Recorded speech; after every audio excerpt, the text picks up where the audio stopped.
The ship carrying Kira Vasquez arrived at the Galactic Unity Academy on a cold morning in the middle of the standard galactic calendar year. And she stepped off the landing platform with nothing but a small bag over her shoulder and a curious look in her brown eyes. She was 17 years old, born on a planet called Earth, and she was the first of her kind to ever walk these halls. The Academy floated in the empty space between 3 solar systems, a massive station shaped like a spinning wheel, and it held students from over 200 different species who came here to learn and to build connections that would last for the rest of their lives. Kira had read all about it on the long journey from her home world. But reading about something and seeing it with her own eyes were 2 very different things. Corridors were wide and filled with soft blue light that came from the walls themselves. And everywhere she looked, there were aliens of shapes and sizes she had never imagined. Some walked on 2 legs like her, but others floated through the air or crawled along the ceiling or moved on dozens of tiny feet that clicked against the metal floor. She smiled at a group of tall beings with skin like blue glass, and they flinched away from her as if she had threatened them. That was strange, she thought. But maybe they were just shy. A floating orb of light appeared in front of her and spoke in a calm voice that seemed to come from everywhere at once. Welcome to the Galactic Unity Academy. Human designation, Kira Vasquez, the orb said. I am your orientation guide, and I will show you to your quarters and explain the rules of this institution.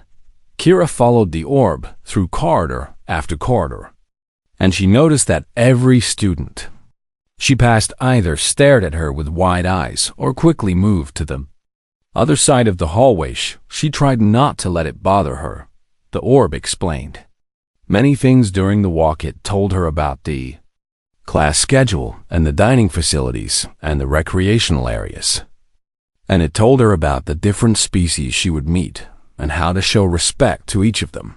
But there was something the orb did not tell her, something that everyone else on the station already knew. They knew about the classification system that the Concordat of civilized worlds used to rank planets based on how dangerous they were. Most species in the galaxy came from worlds rated between Category 1 and Category 4, places with stable climates and gentle ecosystems where life evolved slowly and peacefully over billions of years. Was rated Category 12. It was one of the highest RTINGs ever recorded for a planet that produced intelligent life, the file on Earth that every administrator and instructor had been required to read before Kira's arrival contained information that made even the bravest species nervous. It spoke of massive tectonic plates that crashed together and created mountains and earthquakes and volcanic eruptions. It spoke of an atmosphere filled with a corrosive gas called oxygen that would burn the lungs of most galactic species. It spoke of temperature swings that ranged from boiling hot to freezing cold, sometimes in the same region within a single planetary rotation. It spoke of predators in every environment, from the deep oceans to the highest peaks to the thick forests and open plains, and it spoke of humans themselves, persistent predators.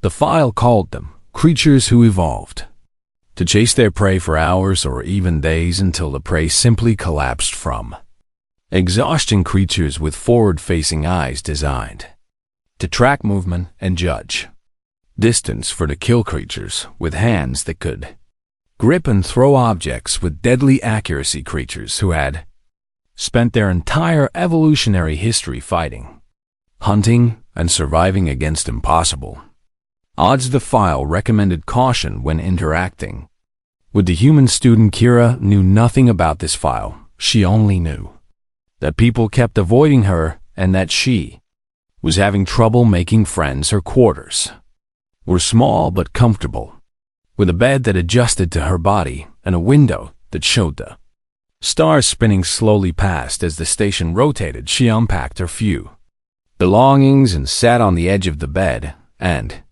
wondered if coming here had been a mistake. But She had worked so hard for this opportunity when Earth had been contacted by the Concordat 5 years ago. Everything had changed. The governments of her world had united for the first time in history to deal with the reality that they were not alone in the universe, and when the Concordat had offered a single spot at their most prestigious academy as a gesture of goodwill. Millions of young humans had applied. Kira had been chosen from all of them. She was not going to give up just because some alien seemed afraid of her. The next few weeks were difficult in her classes. No one wanted to sit next to her in the dining hall.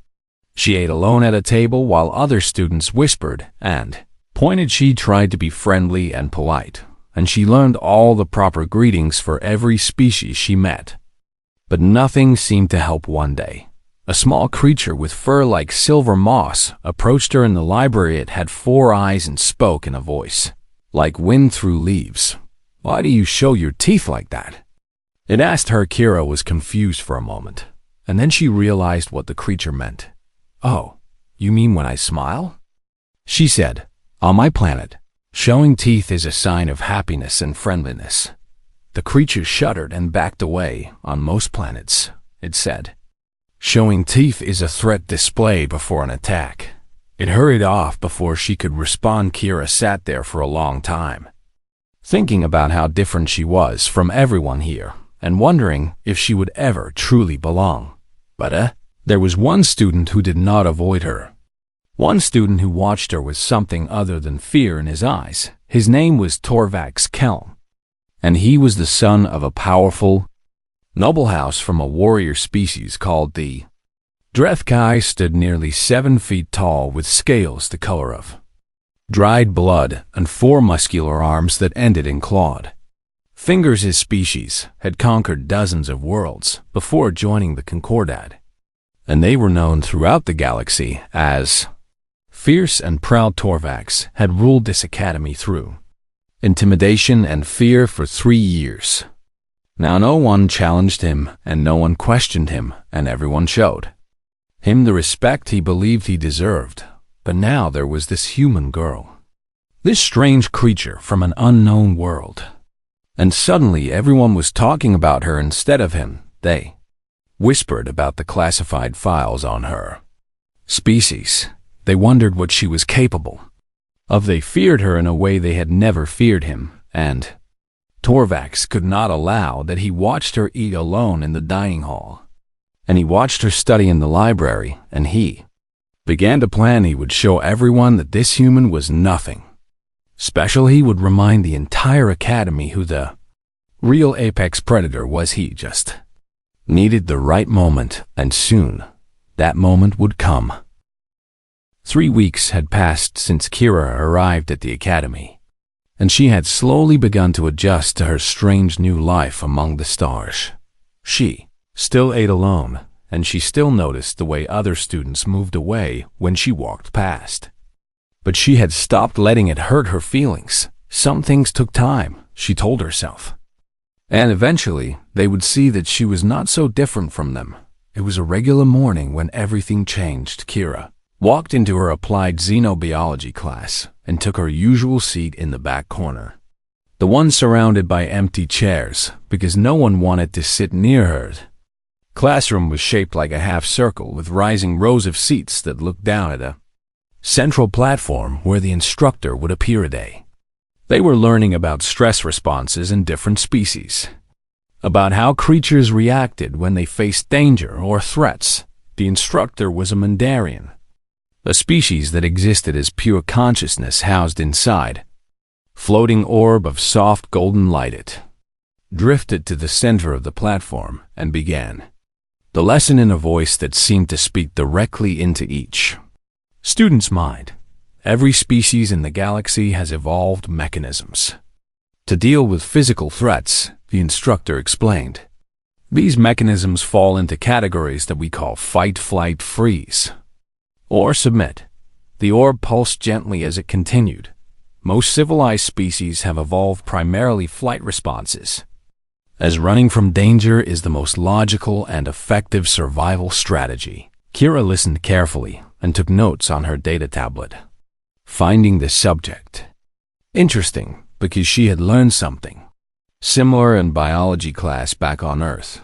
The instructor went on to discuss how different species had different threat responses based on their evolutionary history. The Villani, with their delicate crystalline bodies, had evolved to freeze and become nearly invisible when threatened. The Thoxery, the insectoid species with hard shells and sharp mandibles, had evolved to flee and hide in small spaces. Even the Drethkai, despite their warrior reputation, had evolved to submit to stronger opponents rather than fight losing battles. And what of humans? The question came from the middle of the room, and Kira looked up to see Torvak's Kalm rising from his seat with a cruel smile. On his scaled face, his forearms were crossed over his broad chest, and his yellow eyes were fixed directly on her. The instructor's orb flickered with uncertainty. The human species is not well documented in our databases, it admitted. We have limited information on their threat responses. Torvax let out a low laugh that rumbled through the classroom. Then let us ask our resident human expert, he said, and his voice dripped with mockery and contempt. Tell me, human girl, I hear your kind comes from a world so savage that you still hunt and kill other creatures for food. The other students shifted nervously in their seats. Kira looked at Torvax with a calm expression, not understanding why he seemed so hostile toward her. We do eat meat, she said simply, but we also grow plants and grains for food. Torvax stepped out into the aisle between the rows of seats and began walking slowly toward her. I also hear that your species fights among itself constantly, he continued, that you have wars and violence and murder on a scale that would be considered insane by any civilized world. Kira did not know how to respond to that. It was true that human history was filled with conflict, but she did not think it was fair to judge her entire species by their worst moments. Every species has conflict in their past. She said Torvax was getting closer now, and his smile had become something ugly and threatening. Tell me, human, he said, when you face danger, do you flee like a sensible creature would? He stopped just a few rows above her and looked down with contempt burning in his eyes. Or do you fight like the primitive savage you are? The classroom had gone completely silent.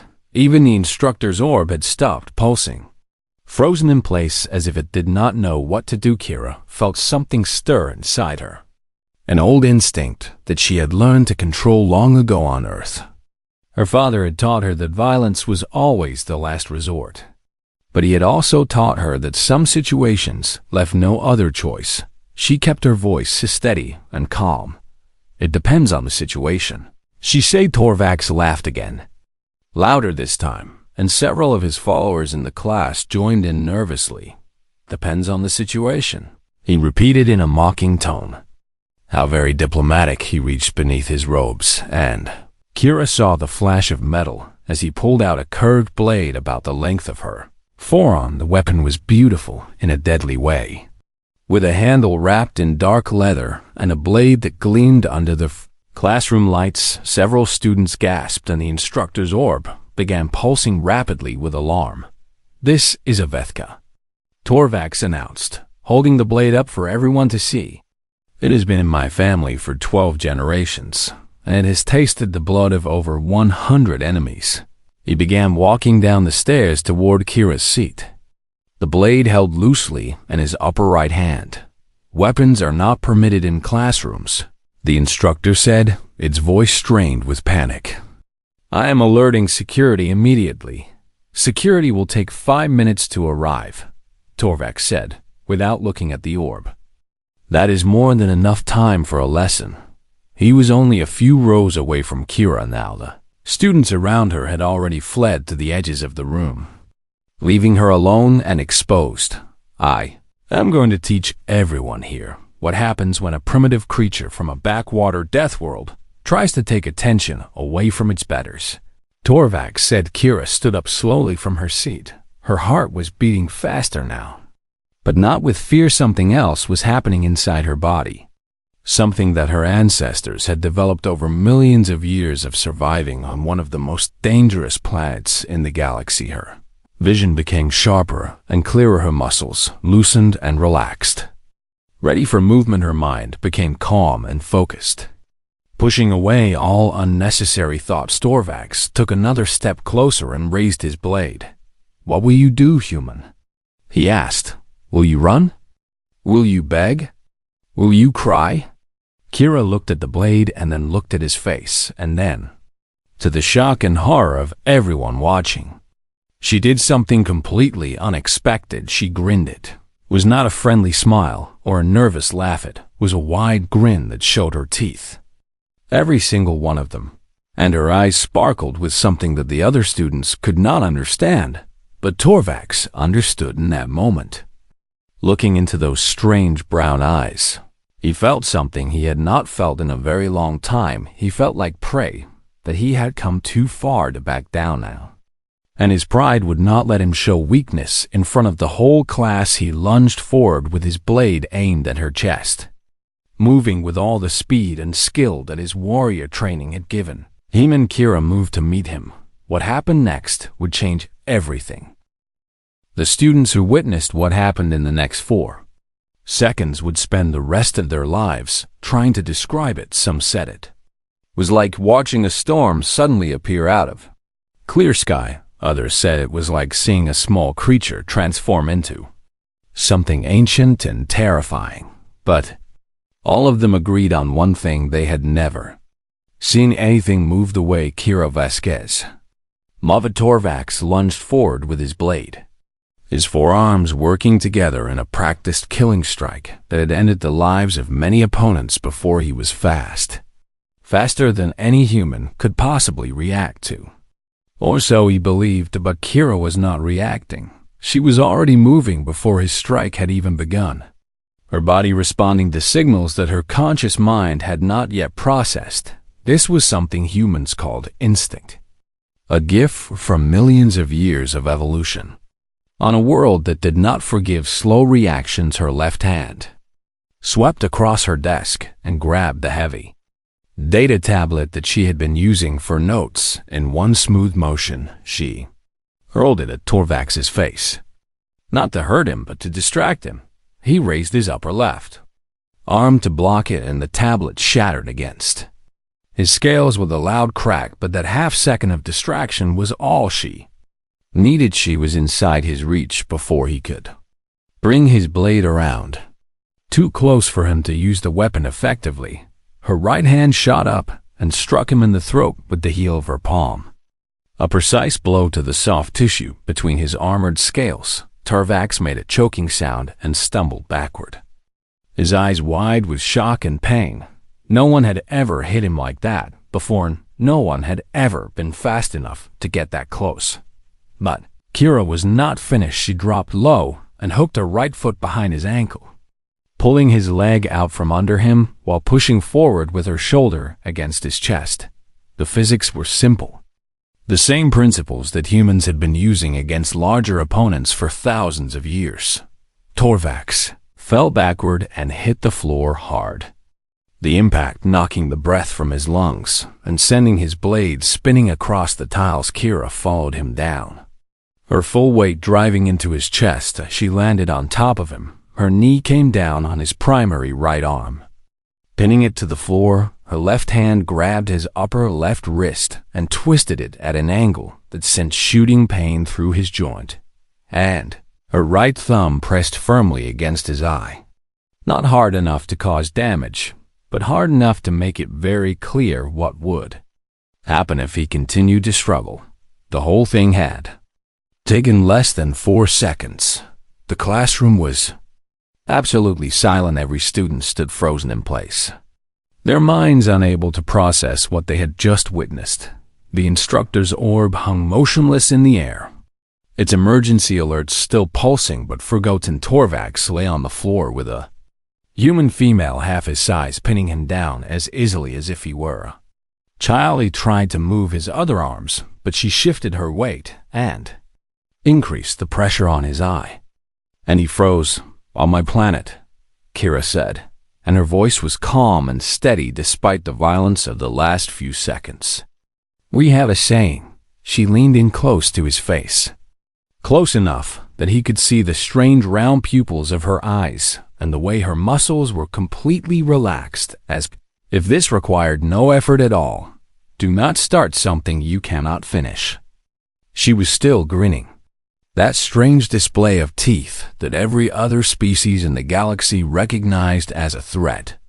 And now Torvax understood why humans did not show their teeth to be friendly. They showed their teeth to remind you what they were: predators. The security team arrived 3 minutes later. A group of heavily armored officers from 5 different species. They burst through the doors, expecting to find chaos and violence. Expecting to have to subdue a rampaging HFY warrior. Instead, they found Kira sitting calmly at her desk, reviewing her notes as if nothing had happened, and they found Torvax Kelm lying on the floor, curled into a ball, making small whimpering sounds that no one in the room had ever heard of. HFY make before the blade lay forgotten in the corner of the room. Kira looked up at the security officers and smiled politely. "Good morning," she said. "I believe he may need medical attention for his throat, and possibly some psychological support." She paused and tilted her head slightly. "Also, I would like to file a formal complaint about weapons being brought into the classroom." The security officers looked at each other in confusion. They looked at the massive HFY warrior whimpering on the floor. They looked at the small human girl sitting peacefully at her desk, and they had absolutely no idea what to do later. When the medical team arrived to take Torvax away, one of the officers approached Kira and asked her to explain what had happened. She described the event simply and clearly. Without emotion or exaggeration, Torx had threatened her with a weapon, and she had defended herself using basic hand-to-hand combat techniques. The officer, a Velani with crystalline skin that reflected the light in rainbow patterns, stared at her for a long moment. "You call that basic?" the officer asked. Kira shrugged. "On my planet, children learn this kind of thing starting at age 6 or 7, she said. "My father was a police officer, and he wanted to make sure I could protect myself." She thought for a moment and then added, "Actually held back quite a bit because I did not want to cause permanent damage." The officer's crystalline face paled to a sickly gray color. "Held back," the officer repeated. Quietly, Kira nodded. "If I had wanted to kill him, he would be dead," she said simply. "But killing was not necessary, so I chose not to." She said this the same way someone might say they had chosen tea instead of coffee for breakfast. The officer stepped away from her slowly, moving carefully as if she might suddenly attack. Kira did not understand why everyone was looking at her like that. She had only defended herself. She had not even hurt him that badly. Back on Earth, the news stories would have called her a hero for stopping an armed attacker without causing serious injury.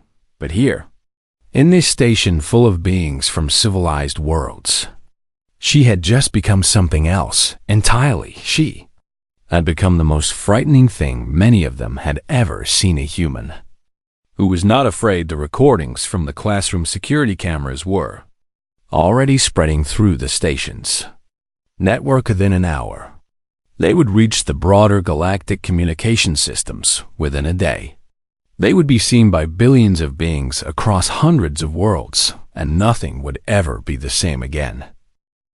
The inquiry began the next morning, and had lasted for 3 full days. Kira sat in a small room with bright lights and a long table, and she answered the same questions over and over again for different groups of officials who seemed unable to believe what she was telling them. Yes, Torvax had drawn a weapon. Yes, he had threatened her. Yes, she had defended herself. No, she had not planned the attack. No, she had not used any weapons or tools except for the data tablet she had thrown. No, she did not believe she had used excessive force. The officials would shake their heads and whisper among themselves and then ask the same questions.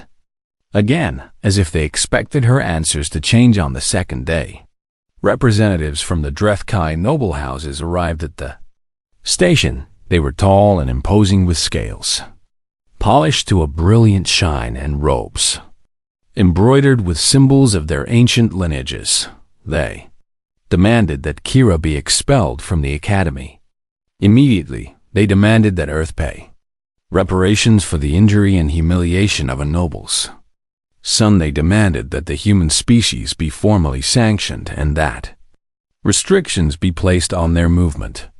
Throughout Concordat space, their voices were loud, and their words were angry, and they presented medical reports that detailed the damage Kira had caused. Torvax had suffered a fractured wrist where the data tablet had struck him. His trachea had been partially collapsed by her palm strike, requiring emergency medical treatment. He had severe bruising on his chest and arms from where she had pinned him, and, perhaps most significantly, he had been diagnosed with acute psychological trauma and was refusing to leave his medical quarters. The noble house representatives described all of this in horrified tones, as if these injuries were evidence of savage brutality beyond anything civilized beings could imagine. Kira's response was simple: on my planet, this would be considered a very restrained response to an armed attack, she said.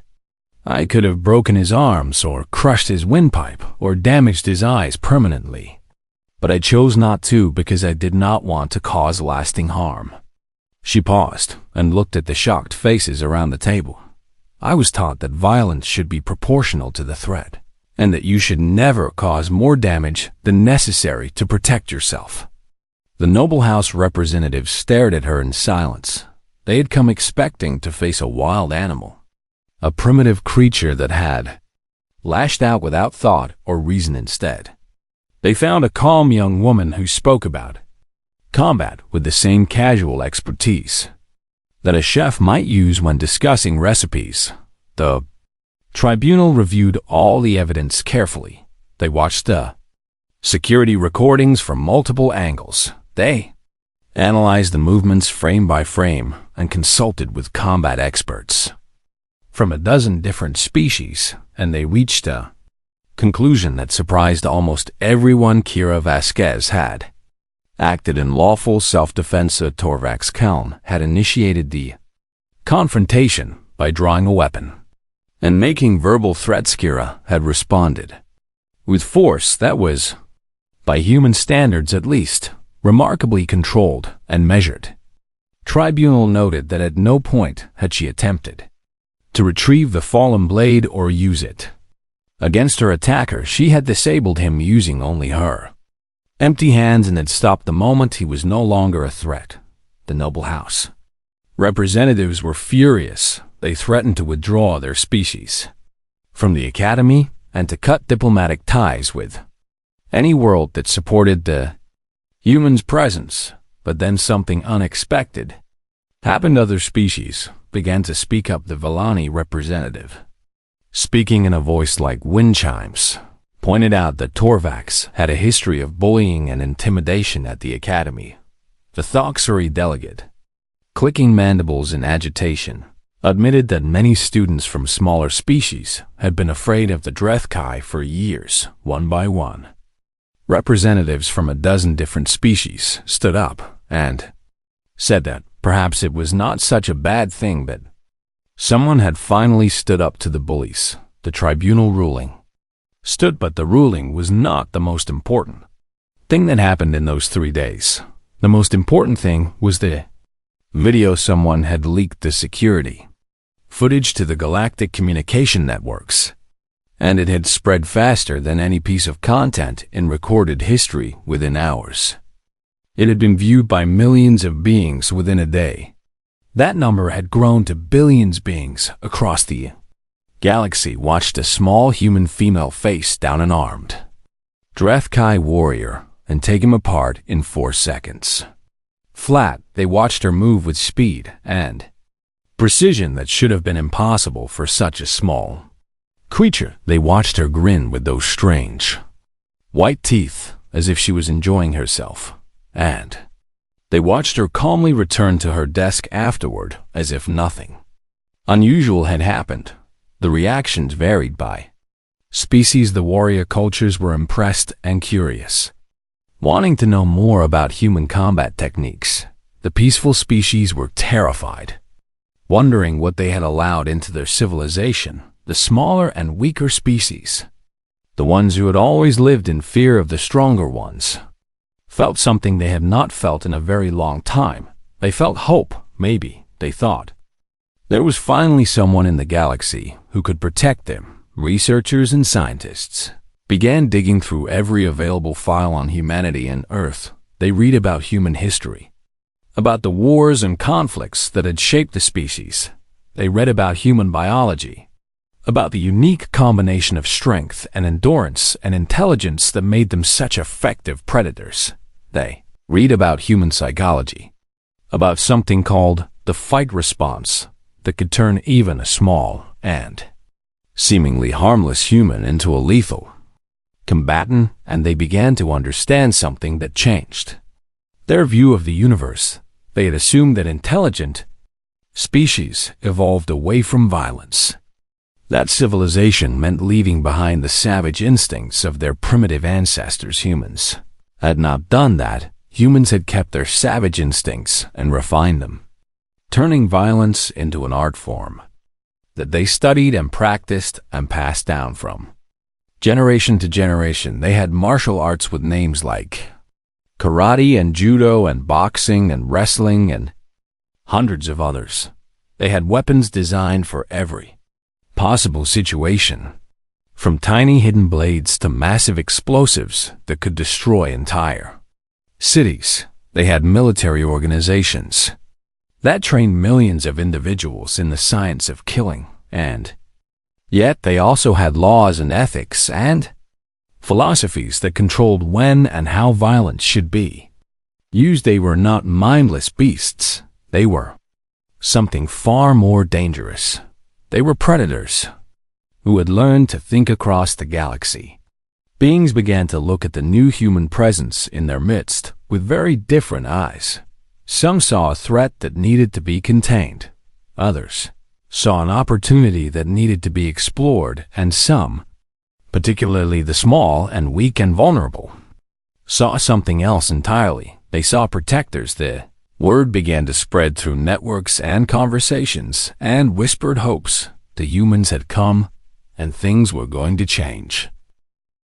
1 month had passed since the incident in the xenobiology classroom, and Kira noticed that everything around her had changed. The students no longer avoided her out of disgust or fear of contamination from a primitive species. Now, they avoided her out of respect, the same way they might keep a careful distance from a sleeping predator that had chosen not to hunt. When she walked through the corridors, conversations would pause, and beings would nod in her direction with a mixture of awe and nervousness. When she entered the dining hall,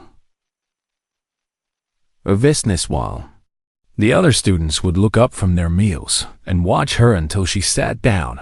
It was strange and uncomfortable at first, but she was slowly getting used to it. The biggest change was that she no longer ate alone. On the first day after the tribunal ruling, a small Valani with crystalline skin the color of pale morning sky had approached her table in the dining hall.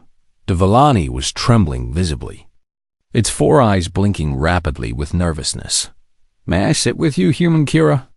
It had asked in a voice like distant bells. Kira had been so surprised that she almost forgot to respond. "Of course," she said finally. "Please, sit down." The Valani sat across from her, and they ate in silence for a while, neither knowing quite what to say. Finally, the Valani spoke again. "My name is Crystalline Echo of Morning Light," it said. "But you may call me Echo, if that is easier for your language." Kira smiled, being careful not to show too many teeth. "Echo is a lovely name," she said. "I am happy to meet you." After that, more students began to join her at meals. They were mostly from the smaller and more vulnerable species, the ones who had always been pushed around and intimidated by the larger and more aggressive. beings a tiny Mandarian consciousness that floated in a sphere no bigger than Kira's fist, a group of furry creatures from a low-gravity world who bounced when they walked, a being made entirely of living water that communicated through color changes in its body. They were all different and strange and wonderful, and Kira found herself enjoying their company more than she had expected. She learned about their worlds and their cultures and their hopes for the future, and they learned about her, about Earth and humanity, and the strange combination of violence and compassion that defined her species. "I do not understand," Echo said one day as they sat together in the library. "You are capable of such terrible violence, and yet you choose to be kind to us." Kira thought about the question for a long moment before answering. "On my world, we have a saying that with great power comes great responsibility," she said. "The strong have a duty to protect the weak, not to prey upon them." She paused and looked at the small crystalline being sitting across from her. "I was raised to believe that using strength to hurt those who cannot defend themselves is the worst kind of cowardice." Echo's crystalline body seemed to glow a little brighter at those words. "Your species is very confusing," Echo said, "but I think I am beginning to like you." Kira laughed, and the sound echoed through the quiet library. The changes were not limited to the Academy across the galaxy. The video of her confrontation with Torvax had sparked a revolution of sorts. Other humans began appearing at educational institutions and workplaces throughout Concordat. Space transfer applications to human-majority sectors had increased dramatically. Military and security organizations were quietly reaching out to human governments, interested in learning more about their combat techniques. And on the Galactic extranet, a new phrase had begun trending among the younger members of many species. They called it Deathworld energy. It meant facing your fears without flinching. It meant standing up for yourself even when the odds seemed impossible. It meant grinning in the face of danger. Instead of running away, Kira did not know quite how to feel about becoming a symbol. She was just a student who had defended herself from an attacker. She had not set out to change the galaxy or inspire a movement, but she was beginning to realize that sometimes change happened whether you planned it or not. One evening, about 6 weeks after the incident, Kira was studying alone in a quiet corner of the library when she heard a small sound behind her. She turned to find a young Villani standing there, different from Echo, with crystalline skin that was cracked and dull in places. The Villani was trembling badly, and its 4 eyes were wide with fear and something else that looked like desperation. "Human Kira," it whispered. "I need your help." Kira closed her book and gave the Villani her full attention. "What is wrong?" she asked gently. The Villani looked around nervously, as if expecting to be attacked at any moment. "There is a group of Thoxery in the lower levels," it said. "They have been taking credits from me and from other small species students for months." Its voice cracked with emotion. "They mock us and threaten us, and no one does anything because everyone is afraid of them." Kira felt something stir inside her. The same feeling she had experienced in the classroom when Torvax had drawn his blade. But this time, it was not anger or fear. It was something older and deeper. Something that humans had carried with them since the days when they had first learned to protect their families from predators around the campfire. It was the urge to protect. "Show me," she said, and her voice was calm and steady. The Villani led her through the winding corridors of the station, down into the lower levels where the maintenance systems hummed and the lights were dim. They found the Thoxery in a storage area, a group of 5 insectoids with hard shells and sharp mandibles, surrounding 3 smaller students who cowered against the wall. One of the Thoxery was clicking its mandibles in what Kira recognized as a threat display. "The credits," it demanded. "Give them now, or we will break your limbs." Kira stepped into the room. "That will not be necessary," she said. The Thoxery turned to face her, their compound eyes reflecting the dim light. For a moment there was silence. Then the leader recognized her. The human, it said, and there was uncertainty in its clicking voice. The one who defeated the Drethkai. Kira smiled. And this time she let her teeth show. The same one, she said. And I am suggesting very strongly that you leave these students alone and never bother them again. She took a step forward. Unless you would like a demonstration of what I did to Torvax. Count. The Thoxery looked at each other. They looked at the small human female standing before them with that predator's grin on her face, and they scattered in 5 different directions, their many legs clicking frantically against the floor. As they fled into the depths of the station, Kira watched them go and then turned to the 3 students who were still pressed against the wall in shock. Are you all right? She asked, and her voice was gentle again. They nodded slowly, unable to speak. Good, she said. If anyone bothers you again, come find me. She helped them up and walked them back to the upper levels. And she made sure they reached their quarters safely before returning to the library to finish her studying. The next day, word had spread throughout the station. The human had protected the vulnerable students from the Thoxery bullies. The human had stood up for those who could not stand up for themselves.